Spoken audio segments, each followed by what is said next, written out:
चुके हैं। वीरेंद्र जी, ये क्या नया विवाद, नया बखेड़ा खड़ा हो गया है कि रमजान और होली को लेकर एक दूसरे को कोई बर्दाश्त करने को तैयार नहीं?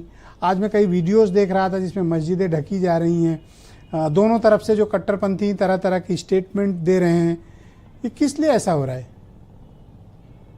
देखिए, रमजान और होली दोनों एक साथ पड़ गए हैं, लेकिन ये बात बहुत साफ है कि जब तक कोई मुसलमान खुद नहीं चाहता है तब तक कोई हिंदू उसे रंग नहीं लगाता है।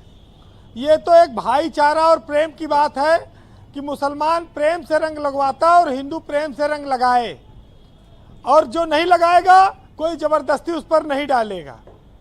ये ज़रूर है कि नेता लोग ये कहते हैं कि नहीं नहीं तुम ज़बरदस्ती डाल रहे हो, तुम ज़बरदस्ती रंग पड़ जाएगा। वो कह रहे हैं नहीं पड़ेगा, लेकिन अब सियासत में लोगों किसको रोक लेंगे आप? पब्लिक नहीं कोई परेशान है, परेशानी नेताओं की है। ब्रजेश जी, जब इस देश में इमरजेंसी सेवाओं में कोई भेदभाव नहीं है, जहां आप मुस्लिम डॉक्टर से इलाज कराने से नहीं मना करते, किसी का खून लेने से नहीं मना करते, किसी जब ट्रेन में जाते हैं तो ये नहीं पूछते कौन ड्राइवर चला रहा है, किस देहाती धर्म का है, तो फिर ये भेदभाव, त्योहारों में बंटवारा, ये कोई अच्छी बात नहीं है। ये सब नहीं होना चाहिए। ये देश बहुत बड़ा है और बहुत बड़ी जनसंख्या है हिंदू और मुस्लिम की। ये बात जरूर है कि सबको एक दूसरे के धर्म का सम्मान करना पड़ेगा, और बहुसंख्यक वर्ग के धर्म का, बहुसंख्यक वर्ग का सम्मान करना अल्पसंख्यक लोगों का भी धर्म है, उनकी जिम्मेदारी है। लेकिन आज पूरी दुनिया एक ऐसे दौर में जी रही है जहां पर धर्म के नाम पर, अल्पसंख्यक और बहुसंख्यक के नाम पर बहुत सारी समस्याएं पैदा होती हैं। ब्रजेश जी, एक बहुत महत्वपूर्ण बात है कि जिस गीता और कुरान के लिए हम लोग लड़ते हैं, वो गीता और कुरान जब किताब घर में रखी होती है तो वो आपस में कभी नहीं लड़ती हैं। किताब घर में लोग आते हैं, उनको लेते हैं, जाते हैं। लेकिन समस्या ये है कि जो इसको नहीं पढ़ता वो इसके लिए लड़ता है, अगर पढ़ ले तो ना लड़े। तो आज बात एक सिर्फ किताब की नहीं है, बात शिक्षा की है, नैतिकता की है, सीख की है। जिस तरह से हम लोग होली में एक दूसरे के गले मिलते हैं, वैसे ईद में भी सेम सिस्टम है, एक दूसरे के गले मिलते हैं लोग। पहले और आज भी हम लोग एक दूसरे के यहाँ सेवई खाते हैं, वो हमारे यहाँ गुजिया खाने आते हैं। त्यौहार तो देखिए इसी तरह से मनाया जाता रहा है इस देश में। संभल में एक नई तरह की समस्या पैदा हुई है, वहां पर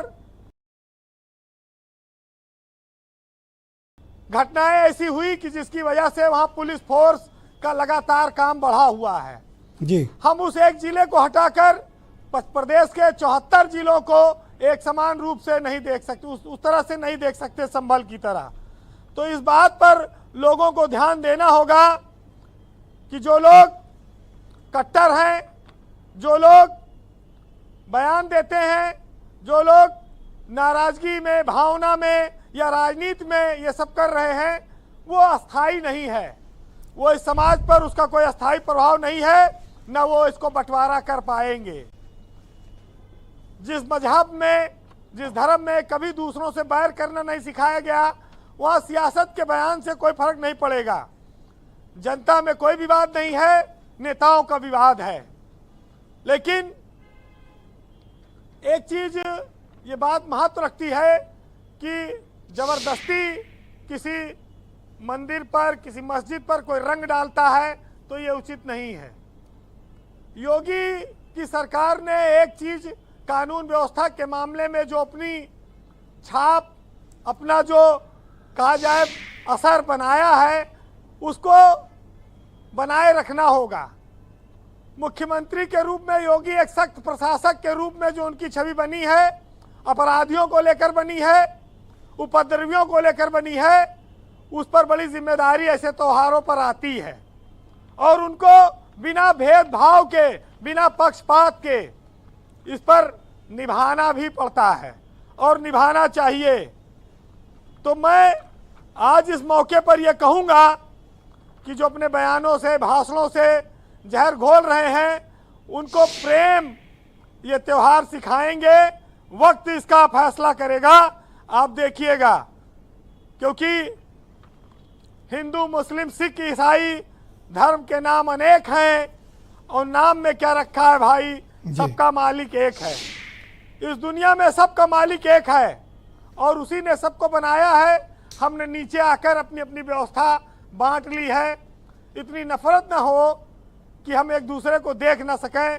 अभी बहुत जज्बा बाकी है, बहुत इंसानियत बाकी है।